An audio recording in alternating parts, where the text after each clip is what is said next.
मजा आ रहा है। मेन्यू लिखा, मेन्यू पोस्ट भी हुआ, मैंने देखा काफी इंटरेस्टिंग मेन्यू है, काफी इंटरेस्टिंग कॉन्सेप्ट्स हैं बहुत सारे लोगों के।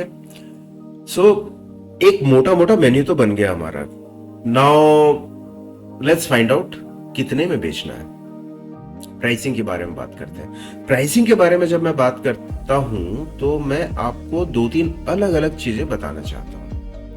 अलग अलग चीजें क्या बताना चाहता हूँ, प्राइसिंग के सोर्स क्या है। ऐसे तो बड़ा सिंपल होता है ना कि भाई फूड कॉस्ट हमने पहले सीखा हुआ है। सो पनीर बटर मसाला बनाया ना, उसका फूड कॉस्ट आया 60 रुपीज। 60 रुपए में आ रहा है ना, तो ठीक है 80 रुपए में बेच देते हैं, 100 रुपए में बेच देते हैं, 120 का बेचते हैं, 150 का बेचते हैं। प्रॉफिट तो सब में हो रहा है, लॉस किसी में भी नहीं है। Which is the right price? ये कौन सा प्राइस पॉइंट है जहां पे आपका कस्टमर भागे भी नहीं प्राइस देख के, और इतना कम भी ना हो कि आपके पास कुछ ना बचे? तो इसके पीछे बहुत सारे रिसर्च हुए हैं, बहुत सारी थ्योरीज काम करती हैं।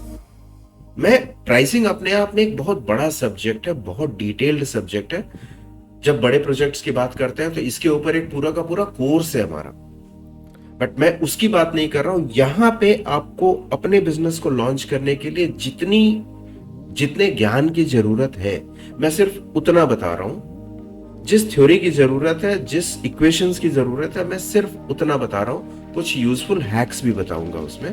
सो चलिए देखते हैं प्राइसिंग कैसे करते हैं। Let's understand the basics. Input क्या है?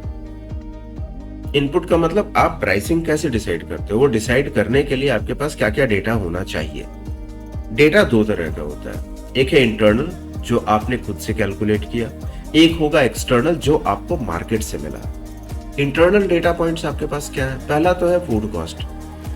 बगैर कॉस्टिंग का पता किए हुए तो प्राइसिंग हो ही नहीं सकती। सो हमने सबसे पहले फूड कॉस्ट निकालना सीखा, फूड कॉस्ट निकाल लिया। मेन्यू में हमारी 15 डिशेस हैं, 15 डिशेस के फूड कॉस्ट हमारे को पता है। और क्या चाहिए? हमारा सुपरस्टार डिश। सुपरस्टार डिश की जो प्राइसिंग होगी उसके आसपास खेलेंगे ना बाकी सबसे। उसकी प्रॉफिटेबिलिटी सबसे पहले इंश्योर करेंगे, फिर दूसरों को देखेंगे। दूसरों को शायद थोड़ा कम मार्जिन पे भी रखें, पर उसका मार्जिन बढ़ा के रखेंगे।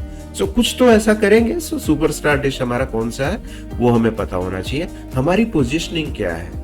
क्या मैं वैल्यू फॉर मनी प्लेयर हूं, मैं अप मार्केट प्लेयर हूं, मैं प्रीमियम प्लेयर हूं, फाइन डाइन प्लेयर हूं, या एक्सक्लूसिव फाइन डाइन प्लेयर हूं? मेरी प्राइसिंग उस पर डिपेंड करती है।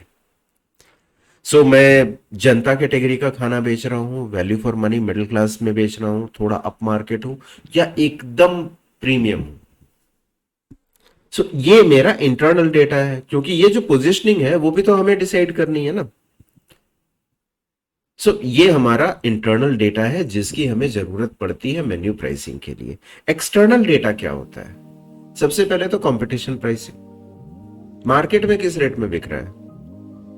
मैं जिसको सोच रहा हूं कि मैं इससे कंपीट करूंगा वो कितने में बेच रहा है? मीडियन प्राइसिंग क्या है? मीडियन प्राइसिंग की बात मैंने की थी नीश वैलिडेशन के समय। Remember that? नीश को कैसे चेक करते हैं प्रॉफिटेबल है या नहीं है। वहां पे जब हम लोगों ने बात की थी मार्जिन्स के बारे में, तो मैंने मीडियन प्राइसिंग की बात की थी जो कि एवरेज प्राइसिंग से अलग थी। अगर आपको याद नहीं आ रहा तो आप उस वीडियो पे दोबारा जाइए, मीडियन प्राइस को समझिए, फिर वापस आइए यहाँ पे, क्योंकि कॉन्सेप्ट को तोड़ तोड़ के समझेंगे तो नहीं है आप इंप्लीमेंट कर पाएंगे। इंप्लीमेंट करने के लिए जरूरी है उसको स्टेप बाय स्टेप लेके जाए। स्टेप बाय स्टेप के लिए जरूरी है आप मीडियन प्राइस को भी समझिए। करेक्ट? मीडियन प्राइसिंग के बाद हमें देखना होता है सब्सटीट्यूट का प्राइसिंग का। सब्सटीट्यूट क्या हुआ? लेट अस से मैं डोसा बेच रहा हूँ। डोसा साउथ इंडियन फूड है। अगर डोसा बहुत महंगा हुआ तो कोई क्या डिसाइड करेगा? चलो चाउमीन मंगा लेते हैं। डोसा और चाउमीन में कोई लिंक नहीं है आपस में, बट ये दोनों एक दूसरे के सब्सटीट्यूट हैं। दोनों ही एक टिपिकल टाइप की हंगर को सेटिस्फाई करते हैं। अगर मैं बहुत ज्यादा एक्सपेरिमेंट नहीं करना चाहता और मैं वो ट्रेडिशनल खाने वाला आदमी हूं, तो मैं डोसा खा रहा हूं, डोसा नहीं मिला तो क्या होगा? या तो मैं राइस की कोई डिश मंगा लूंगा, कर्ड राइस मंगा लूं, बिसी बिले भात मंगा लूं, या अगर एक्सपेरिमेंट करना है तो चाइनीज मंगा लूंगा।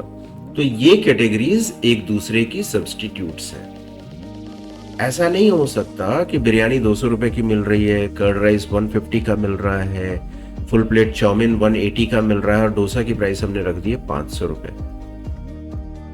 सो हमें कंपटीशन प्राइस को देखना है, हमें मीडियन प्राइस को देखना है और हमें सब्स्टिट्यूट प्राइस को भी देखना है। ये खास करके इंपॉर्टेंट होता है जब आप स्टार्टर्स की स्पेशलिटी हो, जब आप डेजर्ट की स्पेशलिटी हो या आप स्नैक आइटम बेच रहे हो। करेक्ट।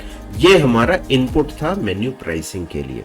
इतना सारा इनपुट करने के बाद क्या हुआ, इतना सारा इनपुट कलेक्ट करने के बाद अब बारी आती है कि ठीक है ये तो इनपुट है, अब प्राइस कैसे सेट होगा।